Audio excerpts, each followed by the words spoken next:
Quem foi São Bento? São Bento, nascido em 480, lá em Núrcia, na Itália, irmão gêmeo de Escolástica, também se tornaria Santa Escolástica.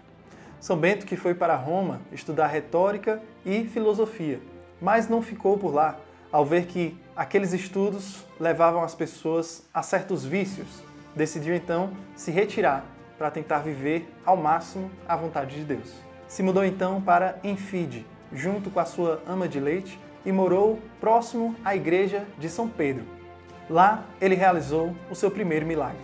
Sua ama de leite pega emprestado uma espécie de recipiente que faz a separação do joio e do trigo e, pegando esse recipiente e colocando com descuido em cima da mesa, acaba derrubando e quebrando. E aí ela cai aos prantos por perceber que não tem como devolver aquele recipiente que havia pego emprestado.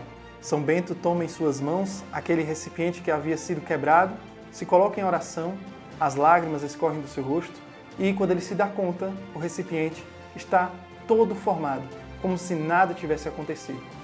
Logo se espalha pela cidade esse feito dele e fica à mostra esse recipiente na igreja de São Pedro.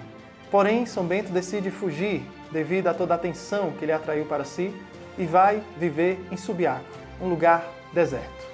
Lá ele encontra um eremita chamado Romano, que dá o seu hábito a ele e aponta uma caverna onde ele poderia ficar. São Bento então passa a morar nessa caverna e passa cerca de 3 anos ali, recebendo alimentos de Romano através de um cesto que ele envia por uma corda. E em um certo dia, um sacerdote, que preparava toda a sua refeição para o domingo de Páscoa, escuta a voz que diz: "Você aí se preocupa com toda a sua refeição e o meu servo está padecendo lá no deserto."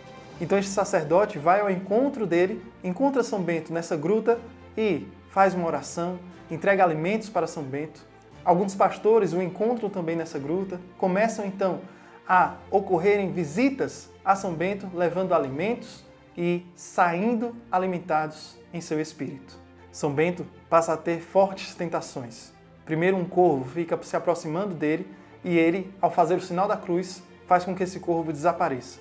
Logo depois, ele sente uma forte tentação contra a carne e assim, vendo espinhos por perto, se joga neles ao ponto de sangrar, mas a partir dali, não mais sentiria nenhuma tentação da luxúria. E conforme sua fama ia se espalhando, uns monges convidaram ele para ser o abade superior. Ele recusa de início, mas depois acaba aceitando. Logo quando chega para assumir seu posto, alguns monges sentem uma certa repulsa, porque sabem do rigor da vivência daquele homem. Decididos então a tomar uma providência quanto àquilo, decidem colocar veneno no cálice de São Bento e entregam para ele. São Bento, como seu costume, fazia sempre o sinal da cruz para cada alimento que lhe era entregue. Não foi diferente com o cálice.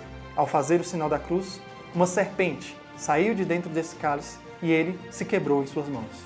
Ele retorna então ao Subiaco e alguns monges o acompanham, decididos a viverem junto com ele toda aquela firmeza na sua decisão em viver a vontade de Deus. Assim começa o caminho de São Bento, chegando a fundar 12 mosteiros, organizando esses mosteiros em uma vida comunitária. Esses mosteiros ficavam localizados na montanha, onde era difícil o acesso à água. Eles sempre tinham que descer para pegar água do lago. Porém, eles reclamando a São Bento e pedindo que pudessem se mudar para outro local, São Bento pede que eles aguardem um pouco. Ele decide então subir a montanha e organiza pedras e dali, no dia seguinte, começa a jorrar uma fonte que vai descendo toda a montanha e passando pelo mosteiro. Um sacerdote, sentindo inveja por toda a fama que se espalhava de São Bento, decide enviar a ele um pão, também envenenado. Ao recebê-lo, São Bento entrega a um corvo e diz para ele se livrar daquele pão.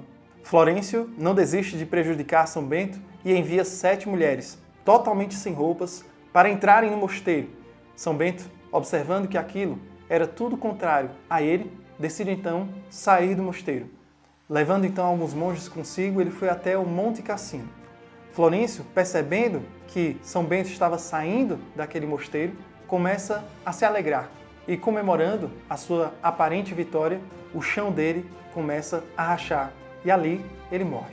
Mauro, um dos discípulos de São Bento, vai alegremente anunciá-lo a morte de Florencio, mas São Bento, ao receber a notícia, sente pesar pelo falecimento do sacerdote e também pela alegria do monge que comemorou a morte dele, passando assim uma penitência árdua para o seu discípulo Mauro. Chegando então no Monte Cassino, ele começa ali a evangelização, a grande realização de milagres e também de exorcismos, ficando conhecido por todo o local.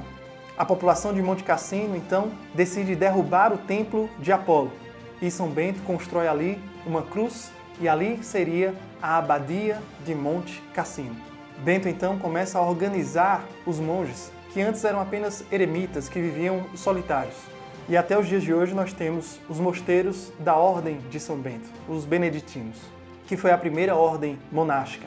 Os familiares de Roma, ao saberem dessas construções de São Bento, enviavam seus filhos para estudarem também nessa ordem beneditina. São Bento também passou para sua irmã, a Santa Escolástica, e ela fundou a Ordem das Beneditinas. Desses beneditinos nós tivemos 23 papas, cerca de 5.000 bispos e mais de 3.000 santos canonizados. E quando faltavam 6 dias para sua morte, ele, já anunciando que se aproximava, mandou que preparassem o seu sepulcro. No dia de sua partida, 2 discípulos, distantes um do outro, tiveram a mesma visualização. Uma sequência de tapetes que se organizava do mosteiro até o céu, ali apontando o caminho que São Bento trilharia. São Bento morreu no dia 21 de março de 547. O dia 11 de julho ficou determinado como seu dia litúrgico devido ao translado das suas relíquias para a abadia. Este é o Nexo Católico de São Bento, aquele que a sua medalha, depois da cruz, do Santo Terço e da Medalha Milagrosa de Nossa Senhora, é o item mais difundido pelo mundo, usado em busca da santificação das almas e o livramento do mal. Que Deus abençoe você e reze por mim.